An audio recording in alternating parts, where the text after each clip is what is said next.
Hi, everybody. I'm Brittany Lewis with Forbes Breaking News. Joining me now is singer Lee Greenwood. Lee, thank you so much for joining me. You're welcome. Thank you. And thank you for the introduction. Of course, former President Donald Trump endorsed the God Bless the USA Bible.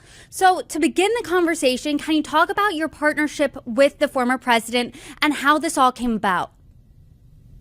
Well, first of all, it's really not a partnership. I know that he put it that way, but we have been promoting this beautiful Bible for 3 years or more. And as just a demonstration of our faith and what we believe is important to Americans to know.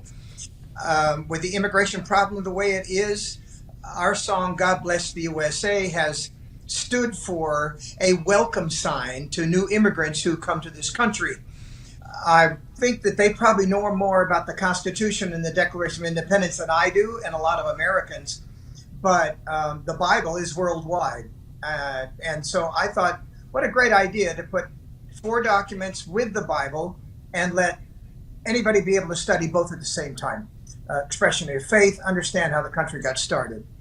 With our former President Donald Trump, who is a friend, and I sang at his inauguration, as you probably know, picking up the Bible. He could have promoted any Bible during Easter and said, this is a good Bible because, you need to have this in your home. He chose ours.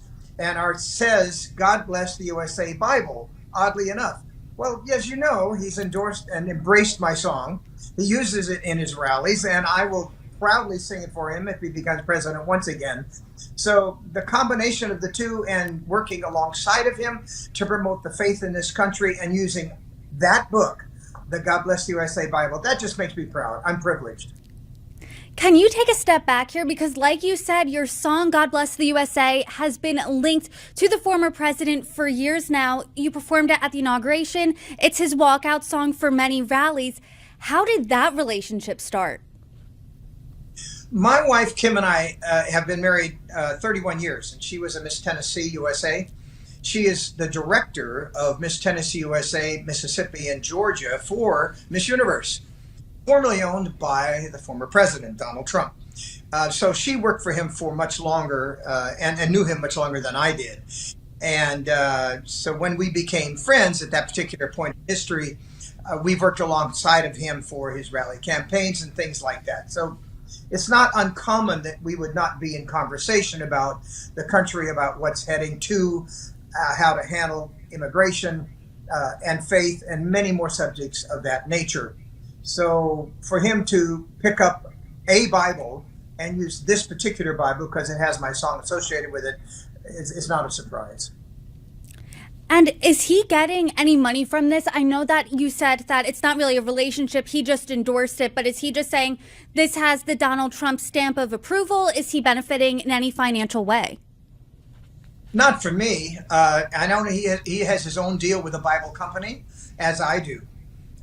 His promotion, of course, I don't think that's out of line that he makes money from anything that he promotes, including tennis shoes, which, as you saw, was also a product that he endorsed. With these frivolous lawsuits, I think it's only fair that he gains money from some other execution. Let's talk about this Bible a little bit. As you said earlier, a few documents do come with it, including some of the lyrics to God Bless the USA, copies of the Pledge of Allegiance, the Declaration of Independence, the Bill of Rights, and the Constitution. Can you explain why they're included? You know, I wasn't a great history student. I liked civics in high school. I did study, of course, the preamble of the Constitution, but I don't think I ever read the whole thing. If you go to Washington, D.C., you'll find it under glass. It is unable to read. It's also in somewhat of a hand script of Old English times and how they wrote those in those days. So if you want to really read it, you might have trouble finding it somewhere. I'm sure at bookstores they may sell just the Constitution itself in a small book form. I don't know about the Declaration of Independence. Of course, that's extremely important because the forefathers that we have that put their lives on their line, their families in jeopardy, all their fortunes in jeopardy, and in the end result paid for the writing of the Declaration of Independence. This is also a document you need to know. The Bill of Rights, of course, a lot of people don't know what their rights are as a citizen, as an American citizen, and moreover, over rights of individuals and schools, parades, marches, you have to have licenses to do that. At least you'll know what your rights are as a citizen. So I thought it was important to include those three. And then, of course, the Pledge of Allegiance, which after many years, the sentence "under God" was included in the Pledge of Allegiance that I learned in high school when I was in 1959, 58, 59. I graduated in 1960. And then, of course, the phrase "under God" was put in there. Then, of course, they asked me if I would write the handwritten lyrics to the chorus of "God Bless the USA," which starts with "I'm proud to be an American," which a lot of people think that's the title of the song, but you have to understand that I didn't call it "Proud to be an American." Universal Music added it as a co-title to the real title, which is "God Bless the USA," and I put God first because you look at the other songs, "God Bless America," "America the Beautiful," and the other American songs that we embrace and endorse and love to sing. I thought it's important that we continue to say, this is a nation under God and a Christian nation. I sure hope we're still like that, Brittany. I know that this Bible came out a few years ago in 2021, and as I'm sure you know, you did face criticism for putting these documents with the Bible. The Washington Post reported on it at the time, and they wrote this quote from a UPenn professor, Anthea Butler. She reportedly said this, according to the Washington Post. Quote, "You put a document made for a nation up against what many people believe are the words of God and say those things are equal. Are you telling us these documents are equal? They're not even meant to be compared. For many Christians, it would be offensive." What do you say to this backlash from selling copies of things like the Declaration of Independence, the Bill of Rights, with the Bible? Well, I don't think we're selling those really. It's a reminder of how our country got started, and I think that's a ridiculous assumption.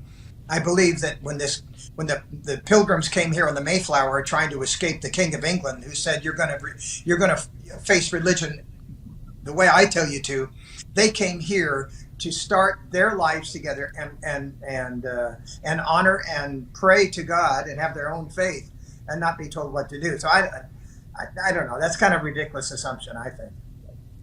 And as you know, over the past week, since former President Donald Trump did endorse this Bible, he has faced some criticism, called blasphemous. Some said it was pandering. There were a few segments on SNL last night mocking it.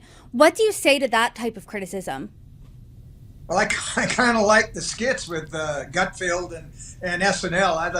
And to tell you the truth, I think probably President Trump would also laugh at that and muse at that.